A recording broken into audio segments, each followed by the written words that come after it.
Hello from my jungle to yours. Follow to my YouTube channel, push the subscribe button, and you'll find out what I think about what's been going on in the I'm a Celebrity jungle down under. Dean McCulloch has left the jungle, second out. I think he was a bit surprised because I think he thought he was really giving it large. He was singing, he was hiding the crumpets. He did all those trials, 7 trials, I think a world record. So I think he felt that he was absolutely integral to the entire program and nobody would want to get rid of him. I think what he didn't realize was that he showed various kind of character traits that aren't considered attractive, particularly in this country. One of them was to be shirking. So poor old Melvin is there carrying the water and doing the work and doing the work. And he called Dean Houdini because he could never find him when it came to working. And Jane Moore was fed up with Dean for not working hard.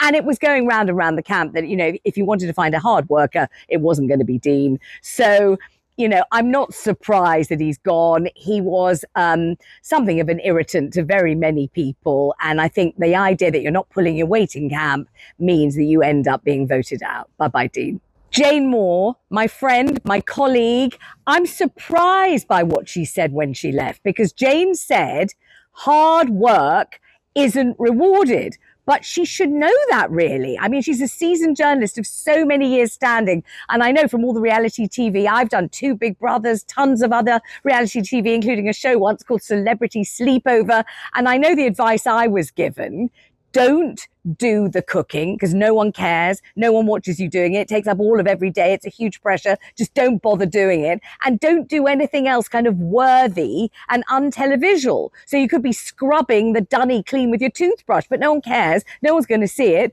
Don't do it. Be entertaining. Jane was a little serious in there. She was lovely and loving, lovable, very kind, very nice, but a little serious. And that's not what people want. It's light entertainment. So give them the old razzle dazzle them. I know that within about 5 seconds of being in the very first ever Celebrity Big Brother. What did I do? I cut Keith Duffy's toenails. Why? Because I knew it'd be great telly. And it was. And also, his toenails needed cutting.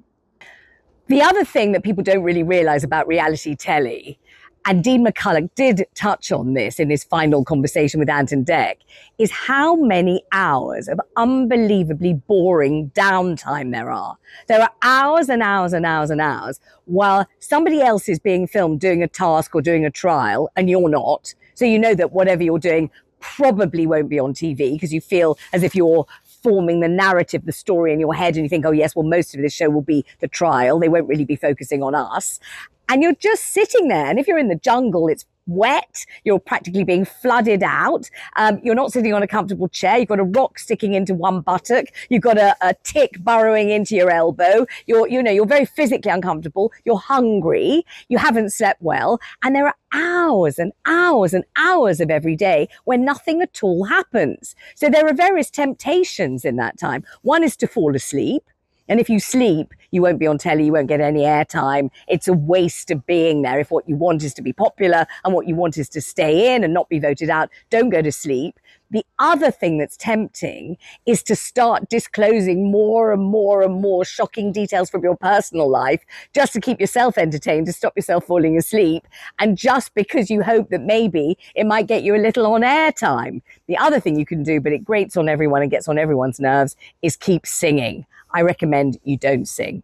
Obviously, one of the episodes of I'm a Celebrity that we all look forward to is the letters from home. We love it. I'm always ready for a good cry. Get a nice box of Kleenex in. I know I'm going to get through several of them. And you wait for the bit where it really tugs at your heartstrings. And there are the very, very sweet letters from children. And in Barry McGuigan's case, his grandchildren, which really was very sweet. Dear Papa, lovely. I'm a grandma. My heart melted immediately. Gorgeous. But the one I liked the best was the letter to Coleen Rooney from her eldest son, but also from Wayne, when Wayne said, I have never missed you like this. I've never missed you this badly. I love you. And I really, really miss you. Even now I'm choking up just a little bit. It was just such a lovely thing to say. And it must have been exactly what she wanted to hear. And he didn't feel he needed to dress it up in macho language and make a joke of it and, you know, be all sort of stiff upper lip about it. Not at all. He just said, I really, really miss you. And I really, really love you. And it was lovely. It was great. And she is the one who's really really quite tough, isn't she? She didn't sort of break down into tremendous sobs and heaving, panting, crying. She just kind of took it nice and calmly because that's the kind of girl she is. But I bet it meant a great deal to her. And I have certainly done what they all did. When I was in Big Brother the second time, the ultimate Big Brother, I got a letter from home.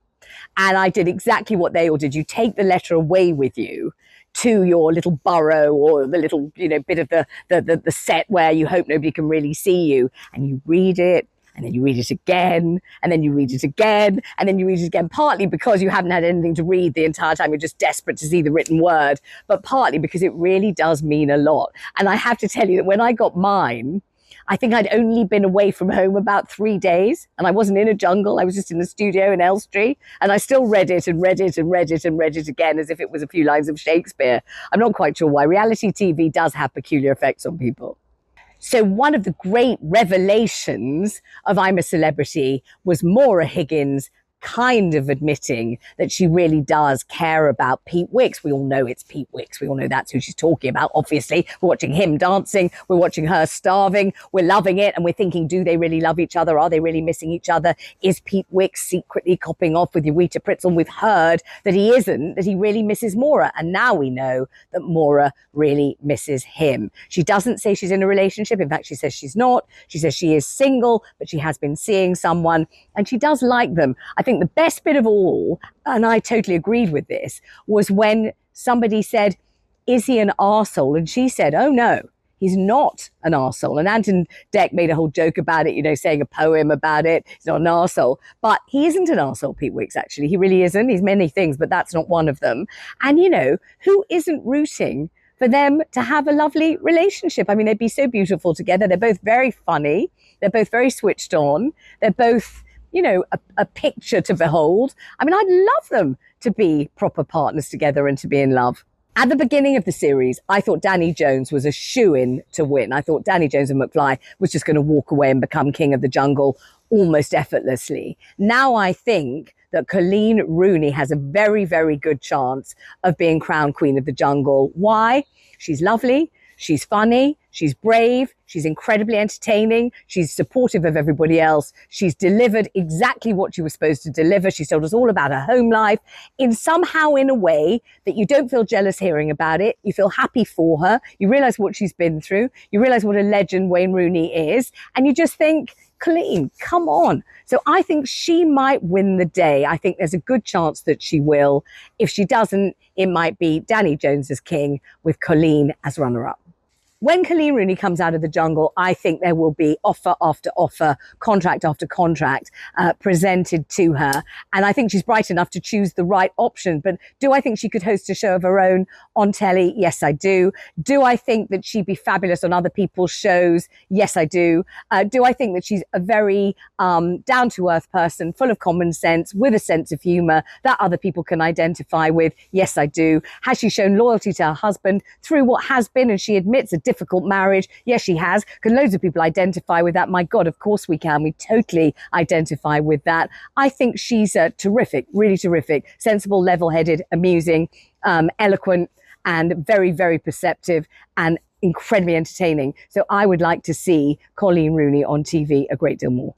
I think Coleen Rooney would be great on Loose Women. She'd be fabulous on This Morning. She'd be terrifically competent and a great addition to any sofa, definitely on any other show. But I'd like to see, and I think loads of us would, At Home with the Rooneys. I'd like to see the 2 lakes. I'd like to see all the stuff going on in that incredible house. I'd like to see the 4 kids. I'd like to see Wayne in his home environment. I'd like to see more of Colleen's parents, especially her mum, who strikes me as absolutely hilarious. I'd like to see Coleen writing this very, very detailed whiteboard in which she tells everybody what they've got to do and gives them all their tasks for the day. I'd like to see her getting all their gym kit ready for school. I mean, there's nothing about At Home with the Rooneys that I wouldn't love to watch.